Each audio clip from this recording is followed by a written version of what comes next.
যাদের হৃদয়ে আছে আল্লাহর ভয়, তারা কভু পথ ভুলে যায় না। আল্লাহর প্রেম ছাড়া এই দুনিয়ায় কারো কাছে কোনো কিছু চায় না। ঠিক না ঠিক? রাতের আধারে যারা সিজদাতে রয়, দু চোখের অশ্রুতে নদী যেন বয়। ছলনার হাত ছানি যতই আসুক, পিছনে ফিরেও তাকায় না। যাদের হৃদয়ে আছে আল্লাহর ভয়, তারা কভু পথ ভুলে যায় না। আল্লাহর প্রেম ছাড়া এই দুনিয়ায় কারো কাছে কোনো কিছু চায় না। এই জন্য নবী বললেন, আত্তাকওয়া হাহুনা, আত্তাকওয়া হাহুনা, আত্তাকওয়া হাহুনা। তাকওয়া এটা অন্তরের ব্যাপার। কিসের ব্যাপার? অন্তরের ব্যাপার। চেহারা বড় সুন্দর হলে বড় হয়ে যায় না। অনেকের চেহারা বড় ভালো কিন্তু জালেম, অনেকের চেহারা বড় ভালো সুদ খায়, অনেকের চেহারা বড় ভালো ঘুষ খায়, অনেকের চেহারা বড় ভালো মানুষের সাথে অন্যায় আচরণ করে, অনেকের চেহারা বড় ভালো কিন্তু নামাজি না। এরকম ভাবে আল্লাহর কাছে দামি হওয়া যায় না। হযরতে বেলাল রাদিয়াল্লাহু আনহু কালো, কিন্তু নবী যখন জান্নাতে গেলেন দেখলেন কার পায়ের হাঁটার আওয়াজ যেন শোনা যায়। নবী ডেকে বললেন, জিবরাইল, কার পায়ের আওয়াজ জান্নাতের ভিতরে আমার আগে শোনা যায়? জিবরাইল ডেকে বলেন, ইয়া রাসূলুল্লাহ, ইয়া হাবিবাল্লাহ, জান্নাতের সেই ব্যক্তির আওয়াজ শোনা যায়, এটা দুনিয়ার অন্য কোনো মানুষ না, আপনার পেয়ারা হযরতে কালো বেলাল রাদিয়াল্লাহু আনহুর হাঁটার আওয়াজ। তিনি দুনিয়াতে হাঁটেন আর তার হাঁটার আওয়াজ আল্লাহ তরি জান্নাতে এসে পৌঁছে যায়। যখন আপনাদেরকে প্রশ্ন করলাম যে এটা কোন মাস, আপনারা অনেকেই বললেন জানুয়ারি, আর অনেকেই বললেন রজব। বিশেষ করে যারা এই রজব মাসের সম্পর্কে জেনে গেছে ইতিপূর্বে এবং যাদের কবরের প্রতি একটু হলেও চিন্তা আছে, আখিরাতের প্রতি চিন্তা আছে, আমার মনে হয় এই রজব মাস তারা ভুলে যায় নাই। এই রজব মাস যেহেতু আপনারা অনেকেই বলেছেন, কিছু মানুষ জানুয়ারি বলেছেন, সেই কারণে আমি প্রথমেই বলতে চাচ্ছি আরবি মাসের সাথে আমাদের ইবাদতের সম্পর্ক আছে না নাই? এই আরবি মাসের সাথে ইবাদতের সম্পর্ক। মনে করেন শাবান মাস 29 তারিখে শেষ হয়, আরবি মাস হয় 29 অথবা 30। এখন 29-এ শাবান মাস শেষ হয়ে গেল, রমজান শুরু হয়ে গেল। আপনি যদি খবর না রাখেন আপনি ভাবতে পারেন যে এখন হয়তো শাবান মাসের 30 তারিখ। তাহলে একটা রোজা যদি আপনার কাছ থেকে ছুটে যায়, সারা জীবন যদি ওই রোজা রাখতে চান, যে রোজা একবার ছুটে গেল ফরজ রোজা, সারা জীবন যদি আপনি রোজা রাখেন ওই রোজার মতো সমান পরিমাণ সওয়াব কি আপনি পাবেন? পাবেন না। জামাতের সাথে নামাজ আদায় করলে নির্দিষ্ট সময়ের প্রচুর দাম। সময়ের কসম আল্লাহ রাব্বুল আলামিন সূরাতুল আসরে কেটেছেন, ওয়াল আসর, মহাকাল, মহাকালের শপথ, ইতিহাসের শপথ, সময়ের শপথ। এই যে এখানে সময়, এই যে সময়ের কসম আল্লাহ কাটলেন, তার মানে সময়ের দাম আছে না নাই? সময় আমাদের মাঝ থেকে চলে যাচ্ছেন। ইবনে কাইয়িম রাহমাতুল্লাহ আলাইহি বলেছেন যে আমরা যে জীবনটা পার করে আসলাম ওটা হচ্ছে আমাদের স্বপ্নের মতো। একটু ভেবে দেখেন, এটা স্বপ্নের মতো চলে গেছে। আর সামনে যে জীবন আসতেছে ওইটা হচ্ছে শুধু আমার আকাঙ্ক্ষা, আকাঙ্ক্ষা। ঠিক না ঠিক? আর মানুষের আকাঙ্ক্ষার সাধারণতই শেষ হয় না। নবীজি বলেছেন, এই বনি আদমকে যদি একটা মাঠ ভরে সোনা দেওয়া হয়, বনি আদম এক মাঠ ভরা সোনা পেয়ে, স্বর্ণ পেয়ে বনি আদম চিন্তা করবে, আল্লাহর কাছে দোয়া করবে, আল্লাহ রাব্বুল আলামিন এরকম একটা মাঠ ভর্তি সোনা যেহেতু আমাকে দিয়েছো, আরেকটা মাঠ ভর্তি সোনা যদি আমি পেতাম আমার ভালো হতো। দুইটা মাঠ ভর্তি সোনা যদি তাকে দেওয়া হয়, 3টা মাঠ সোনার জন্য বনি আদম পাগল পারা হয়ে যাবে। বাংলাদেশের প্রধানমন্ত্রী হলে আরো কয়েকটা দেশের সাথে ভালো সম্পর্ক করে সেখানে ভালো একটা নিজের ক্ষমতা বাড়ানো যায় কিনা সেই চিন্তা করে। আবার আমেরিকার প্রেসিডেন্ট হলে শুধু আমেরিকার চিন্তা করে না, বরং সারা পৃথিবী কেমন তার হাতের মুঠোয় আনা যায় সেই চিন্তায় সে ডোনাল্ড ট্রাম্প করে।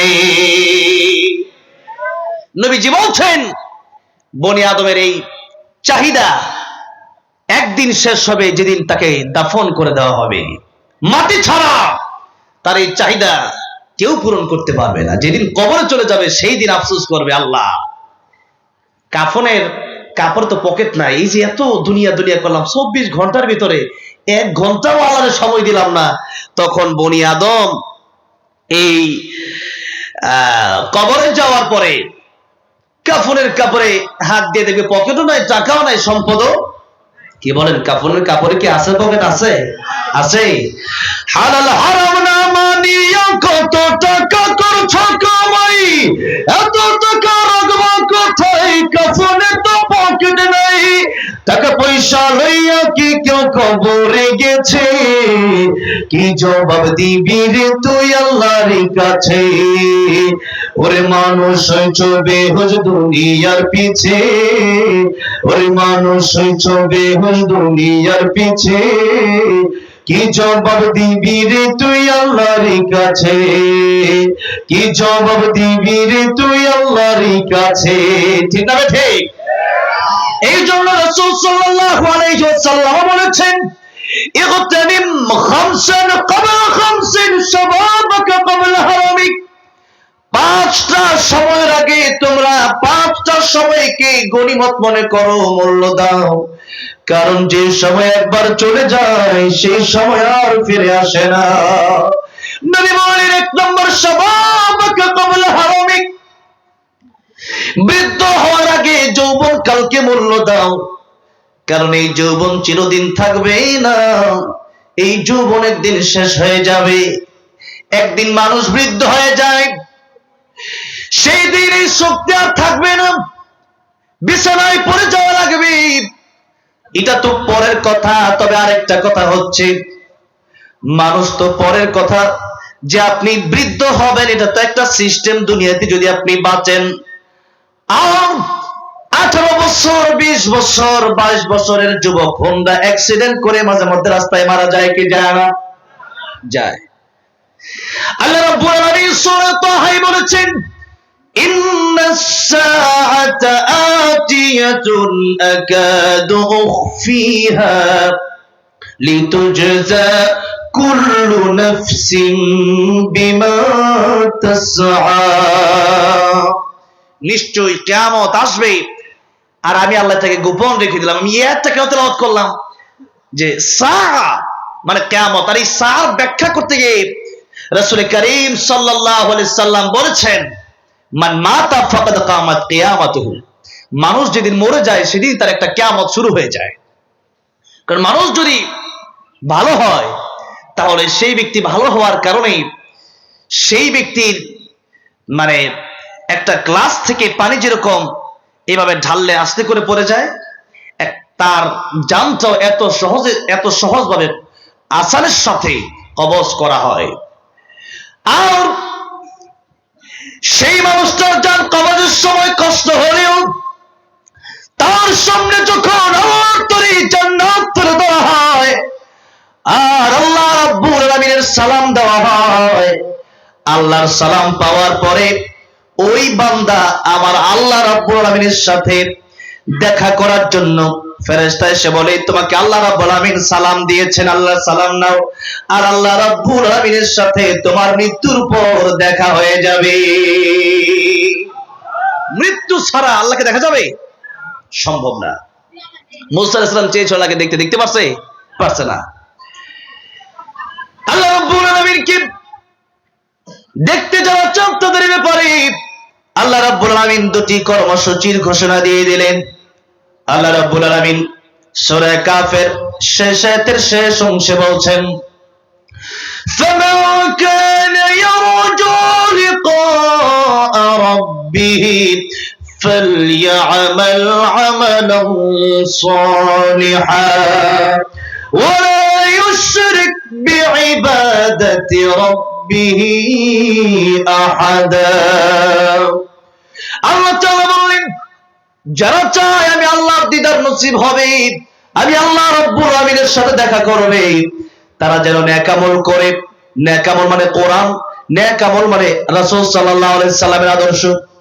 নবীজি বলেছেন, তারাকতু ফিকুম আমরাইন লান তাদিল্লু মা তামাসসাকতুম বিহিমা কিতাবাল্লাহি ওয়া সুন্নাত রাসূলিহি। এই দুইটা জিনিস আঁকড়ে ধরার মাধ্যমে আপনার জীবনে নেক আমল হয়ে যাবে। আর আল্লাহ পরের অংশে বলছেন, ওয়ালা ইউশরিক বিইবাদাতি রাব্বিহি আহাদা। আল্লাহর ইবাদতের সাথে কোন বাবার পূজা চলবে না, কোন পীরের পূজা চলবে না, মানুষের পূজা চলবে না, কোন নেতার পূজা চলবে না। একমাত্র গোলামি করতে হবে একজনের। জবান খুলে বলেন তিনি কে? আল্লাহ পাকের গোলামি করতে হবে। মানুষ যখন বিবাহ করে তখন তার স্ত্রী যদি তার স্বামীকে রেখে অন্য ছেলের সাথে ঘুরে বা অন্য কোন ছেলেকে যদি স্বামী বলে ডাক দেয়, তখন তার স্বামী খুশি হবে? স্বামী বলবে, আমি তোমাকে বিয়ে করলাম অন্য মানুষকে, অন্য ছেলেকে স্বামী ডাকার জন্য নয়। আল্লাহ রাব্বুল আমিন বলছেন, তাবারাকাল্লাযী বিয়াদিহিল মুলকু ওয়া হুয়া আলা কুল্লি শাইইন কাদির। এই আকাশের, এই জমিনের, আমরা যারা এই পৃথিবীতে আছি সবার মালিকানা কার হাতে? আল্লাহর হাতে। সুতরাং আল্লাহ বললেন, হাল আতা আলাল ইনসানি হাইনুম মিনাদ দাহর লাম ইয়াকুন শাইআম মাযকুরা। বান্দারে, তুমি তো আজ থেকে 50, 100 বছর, 60 বছর, 70 বছর, 80 বছর, আমার বয়স 24, আমি 24 বছর আগে কিছুই বর্ণনা করার মতো ছিলাম না। আল্লাহ বলেন, এরপরে আমি আল্লাহ তোমাকে বানালাম, ওয়ালাকাদ কাররামনা বানি আদম, শ্রেষ্ঠত্ব দিলাম। এরপরে লাকাদ খালাকনাল ইনসানা ফি আহসানি তাকওয়িম। চারটা কসম খেয়ে সত্যি আল্লাহ বলেন, সবচেয়ে সুন্দর করে আমি আল্লাহ মানুষ বানালাম। বলেন সুবহানাল্লাহ। তাহলে আল্লাহ বলেন, এত মর্যাদা, এত সম্মান আমি আল্লাহ তোমার দিলাম, কেবলমাত্র গোলামি করবা, কেবলমাত্র আল্লাহ রাব্বুল আলামিনের। কার? জোরে বলেন কার? আল্লাহ। আল্লাহ ছাড়া আর কোন কবরে বা কোন মানুষের পায়ে, সেই মানুষ হতো আমি আল্লাহকে সিজদা করে, তুমি কোন কাজে গিয়ে তার পায়ে সিজদা করলাম? তখন আল্লাহ নারাজ হয়ে যায়। আর সূরা লুকমান 21 নম্বর পারা 10 নম্বর পৃষ্ঠায় সূরা লুকমান এসেছে। লুকমান হাকিম কালো ছিলেন না ধলা ছিলেন? কালো, কিন্তু তার অন্তরটা ছিল বড় ভালো। তার অন্তরটা ছিল বড় ভালো। আর আমাদের চেহারা বড় সুন্দর, কিন্তু অন্তরটা বড় কালো। ঠিক না ঠিক? হ্যাঁ। লুকমান হাকিম এত কালো, কিন্তু তার দাম আল্লাহর কাছে কেন এত বেশি? আল্লাহ রাব্বুল আলামিন বললেন, কালো ধলার মাধ্যমে আমি আল্লাহর কাছে দামি হওয়া যায় না।